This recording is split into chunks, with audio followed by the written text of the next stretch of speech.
It is the summer of Xbox 360 here at Nostalgic Video Games, and to celebrate, we have this fun little exhibit of the Xbox 360 Chronology. So we have every single distinct 360 model, not necessarily every single retail configuration, because then that would just be way too big for a single case. But here we've got 2005 all the way up to 2016. If you didn't see our last video about the Xbox 360, go click this link right here. That's sort of an overview of what we're going to be doing all this summer, celebrating the Xbox 360, talking about its legacy, its successes, and its failures. But without further ado, let's hop into our very first model. The very first model we're going to check out today is called the Xbox 360 Pro, which was technically just called the Xbox 360 by Microsoft, but is now sort of lovingly known as the Pro model because of its tagline, Go Pro. And you know, I'm gonna call it the Pro model for simplicity's sake because we're gonna go over 4 billion different names in this series, and I need to keep things compartmentalized for myself. The Pro is the original model that we all know and love, or hate, depending on your different primary colored ring experiences. A nice, thick, chunky white case with a cool chromed out disc tray, and an included snap-on 20GB hard drive. The included hard drives just sort of slid right on top, snapped right on. This console was the first appearance of the classic 360 wireless controller using two AA batteries on its little backpack here. This controller is just an all-time classic. It fits great in your hands, got really good feeling buttons, and I mean, those colored buttons just scream video games to me. Now, the Pro originally only had composite component output with this sort of proprietary big old chunky trapezoidal plug right there. It was packaged with a combo cable that could do both. But later revisions of the Pro under the same SKU swapped out the actual motherboard, the first of which called the Zephyr in 2007, and then the Falcon in later 2007 and into 2008. Both of those motherboards actually did include an HDMI output, which you can see right here. However, no retail configurations of the Pro actually included an HDMI cable, and you'd have to go and purchase one of those yourself. These motherboard changes came with the Red Ring of Death issue. It was Microsoft trying to combat overheating problems and make these things a bit more reliable. Within all these different models we're going to talk about, there are actually differences in the motherboards, and there are some certain tells, one of the main being having the HDMI port on the back in these first few models. Unless you're planning on modding these systems, the actual motherboard that you have inside isn't quite as important unless if you really want an HDMI out port, which, yeah, I can understand. In 2008, the included 20GB hard drives were swapped out for a beefier 60GB. It's important to note that these original Model 360s do not have onboard Wi-Fi, so you'd have to pick up one of these handy little doodads right here. Now that is some mid-2000s tech for you. These just snapped right on the back here, and then you plugged in the USB cable, and you're all ready to game online. Although these Pro models did have an included Ethernet cable. Thanks, Bill. It also came with a headset so that you could talk to people online. The future is now. The Pro model ran from the original release of the Xbox 360 in 2005 all the way up into 2009. It originally retailed for $399.99, eventually dropping down to $349.99 and then down to $299.99 in 2008. And then following the console's discontinuation, it ran for $250 until stock was depleted. Now, this model did have a few different pack-in titles for different retail configurations. Holiday 2007 bundles came with Forza Motorsport 2 and Marvel Ultimate Alliance. And then my personal favorite, the Holiday 2008 bundle came with LEGO Indiana Jones The Original Adventures and Kung Fu Panda. Most of these came in combo disc cases that had both games in one case. Now, on top of those included pack-in titles, the Pro also had quite a few special editions. The first of which was released in 2007, along with the release of Halo 3. This Pro console sported a green and gold Master Chief color scheme along with some cool Art Deco on it.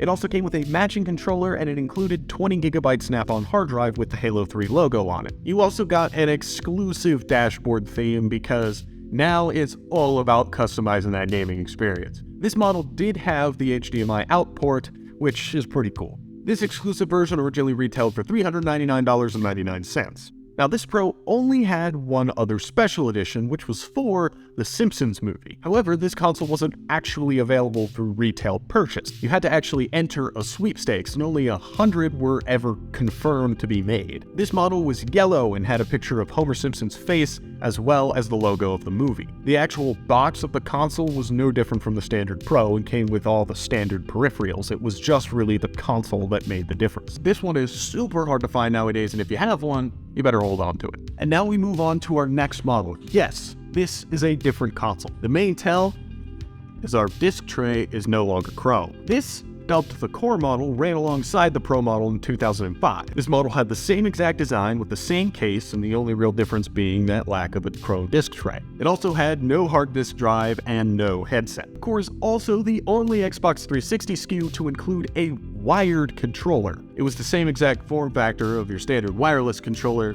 but it had a wire sticking out the end of it. It was 2005. Wireless controllers were still a relatively new concept. Now, the core included a standard composite cable, not the sort of dual component cable that the Pro came with. And the composite cable was actually not capable of outputting 1080p HD, even though the console itself is. You'd have to go buy a separate component cable if you wanted to do that. The core ran for $299.99, making it $100 cheaper than the flagship Pro model. This one dropped down to $279.99 all the way up until its discontinuation in 2007. This model was compatible with all the different hard drives and everything just like the Pro, it just didn't come with any. You also still needed one of these wireless adapters if you wanted to play online. But a cool thing about these first few models of Xbox 360 is that they also sold these memory units. So instead of buying a big expensive snap-on hard drive to go on the top, you could buy one of these memory units that are reminiscent of a memory card like the GameCube or PS2. These just slotted in right at the front of the console, and you were able to save your games on these cards, and then you could take them and then take it to your friend's house and play your saved games there. Exactly like a memory card. This model itself didn't really have any special editions because it was the core. It was your basic, cheapest version that you could get right at the start, so they opted to give all the fancy special paint jobs to the more expensive Pro. So there we have it. Those were the first two models of Xbox 360 we ever got, the Pro and the core. Which one do you have? Let me know down in the comments. Or if you have one of the later ones, we'll be getting to those in a later video. Today, we're going to go over the next two models. The first and most interesting of which is this puppy right here, the Xbox 360 Elite. This bad boy was released in 2007 and sported pretty much the same exact physical case and look, even carrying over the chrome disc tray from the Pro model. Except this time, in a nice slick matte black, because that is just elite. It also included a black headset and controller to match the console's aesthetic. Like I said, it carried over the chrome disc tray from the Pro model, and also technically has a white version that was released because they just had to make this difficult on me. Now, the white model is pretty much exactly the same as the Pro model, except it's technically a Final Fantasy XIII Special Edition because it came bundled with the game in a swappable faceplate that was Final Fantasy inspired. So I guess it's a Special Edition, but it's technically an Elite. Now, the Elite could use the same hard drives and memory units as the previous models, but it did away with including those dinky little 20GB hard drives and gave us a 120GB hard drive for maximum gameage. Now, instead of these gray, they were now black with a chrome trim, just so that they could look extra elite. Now, different retail configurations and pack-in titles were the same for 2007 and 2008, with Forza Motorsport 2 and Marvel Ultimate Alliance, and then LEGO Indiana Jones and Kung Fu Panda respectively. But the holiday 2009 came with LEGO Batman and Pure. The Elite first retailed for a whopping $479.99 before dropping to $399 in 2008. And then with the announcement of the next model, the price dropped all the way down to $249 until stock was depleted. Now, the Elite had a lot of special editions considering it was the top of the line. Okay, so let's see here. On March 13th, 2009, a red Resident Evil 5 edition was released. It also came with the game, a 120GB hard drive, a matching red controller, and all the other peripherals. It also included an exclusive dashboard theme and a digital voucher to download Super Street Fighter 2 Turbo HD Remix, because Street Fighter has to add a ton of words to their titles. The next special edition of the Elite was the Call of Duty Modern Warfare 2 edition in 2009. From this point on, all special edition Elites came with 250GB hard drives, which is the beefiest we've gotten up to this point. The console had a cool Modern Warfare 2 themed deco across the console, as well as coming with 2 matching controllers. This console also came with all other Elite accessories and a physical copy of Modern Warfare 2. Next up was the 2010 Canadian edition that came with copies of Halo 3 and Halo 3 ODST. This copy also came with 2 black controllers and the rest standard. It's interesting because that's technically a Halo 3 Special Edition, but it was just sort of the Black Elite and was only available in Canada. Who'da thunk? On February 11, 2010, to coincide with the release of Final Fantasy XIII, a special white edition of the Elite was released with an interchangeable Final Fantasy XIII faceplate. This edition also had a special 250GB hard drive with the game's logo on it, similar to the Halo Edition Pro. This console came with 2 white controllers and the rest stock. It also came with a physical copy of Final Fantasy XIII and some exclusive Xbox Live avatar items. Despite being the Elite on the inside, the model is cosmetically identical to the Pro if you don't have the Final Fantasy XIII faceplate on it, so you'll have to check your serial numbers, I guess. The final Special Edition Elite came out in March 2010 with the release of Tom Clancy's Splinter Cell Conviction. This edition is just a standard black Elite with 2 controllers, all the fixins, including that 250GB hard drive, and a physical copy of the game. But the Elite was the best of the best. But what if you didn't want to pay that hefty price tag? What if you wanted something a little more akin to the core, something like a starter set? Now that is what this puppy is for. Nope, it is not the core, and no, it is not the Pro. This is the good old classic Xbox 360 arcade with the tagline, "Go play." The arcade uses pretty much the same exact physical look as the core, retaining that white disc tray along with the $279.99 price tag. The main difference here is the addition of an HDMI port as well as a wireless controller. Big wins. Like the core, the arcade model didn't actually include a hard drive, but instead included a 256MB memory unit that could be plugged into the front of the console. Why didn't they call it a memory card like every other console of the day? Who knows? Maybe they just wanted to be different. I'm a fan of these memory cards. I just wish they were like bigger, but I mean, you probably couldn't really fit much more into them. It's just nice that they're like, you know, pocket size. You can take them to a friend's house. In 2008, the Jasper motherboard was implemented that replaced the included memory unit with an onboard 256MB memory chip integrated into the motherboard. That eventually was upgraded to 512 in 2009. Now, the arcade model came with 5 arcade titles on a single disc. It came with Boom Boom Rocket, Feeding Frenzy, Luxor 2, Pac-Man Championship Edition, and Uno. Came with your Xbox after all. The arcade's price dropped down to $199 in 2008, later falling all the way down to $149.99 until remaining stock was depleted with the announcement of the next model, Xbox 360.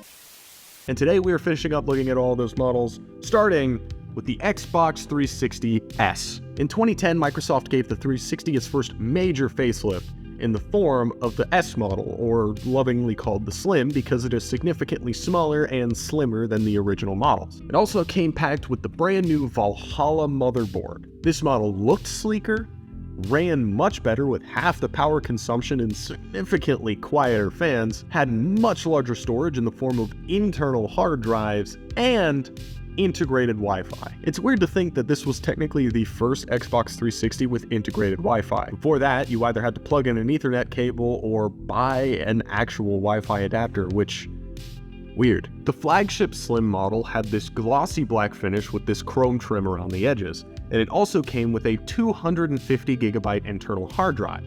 Now, these are much more compact and, honestly, easier than the slap-on hard drives that used to go on top.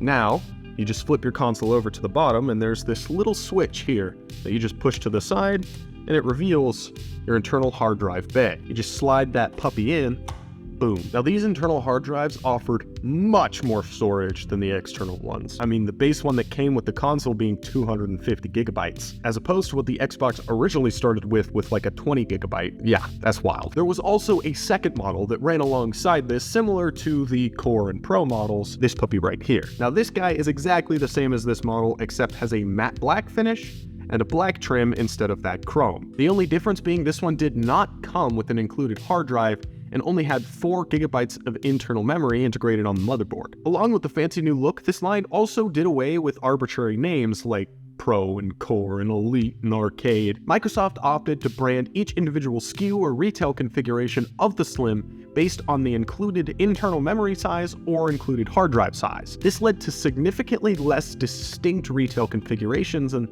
honestly, in my opinion, made things much more easier on the consumer. Now, the biggest differences we've yet to cover between these and the previous models is now the lack of memory unit ports. So you can no longer use those little memory card substitutes, but you do have more USB ports. and you can use USB drives or external hard drives to plug directly into the USB port, and you can use those to expand your memory as well. No more external hard drives, we only have that internal hard drive bay. But fun fact, if you sort of destroy the casing that those original Snap-on hard drives are in, you can use those internal hard drives. They can fit inside these bays.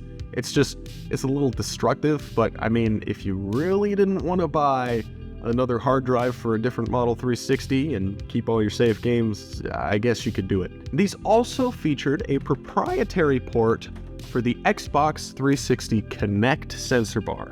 That's right, the S model was released alongside everybody's favorite accessory to hate, the 360 Kinect. Now this thing was kind of cool for what it tried to do in bringing the sort of motion control and family-friendly atmosphere that the Wii had over to the 360. I mean, the games, man, they all suck. No one wants to play Skyrim with Kinect controls. Regardless, multiple different retail configurations included these Kinect sensor bars, and I'm not really going to go over significant prices between those because it gets murky because there's no longer, names delineating. It's just the hard drives and if it had a Kinect or not, whatever. After the first year on the market, Microsoft announced that they would be streamlining production on the S models, no longer doing these glossy black finishes and the chrome trim for the larger 250GB hard drive including models, instead opting to just use the matte black models and just include a 250GB hard drive for more expensive retail configurations. Made things easier on them and also gave everybody the same console. Personally, I think that was the right choice because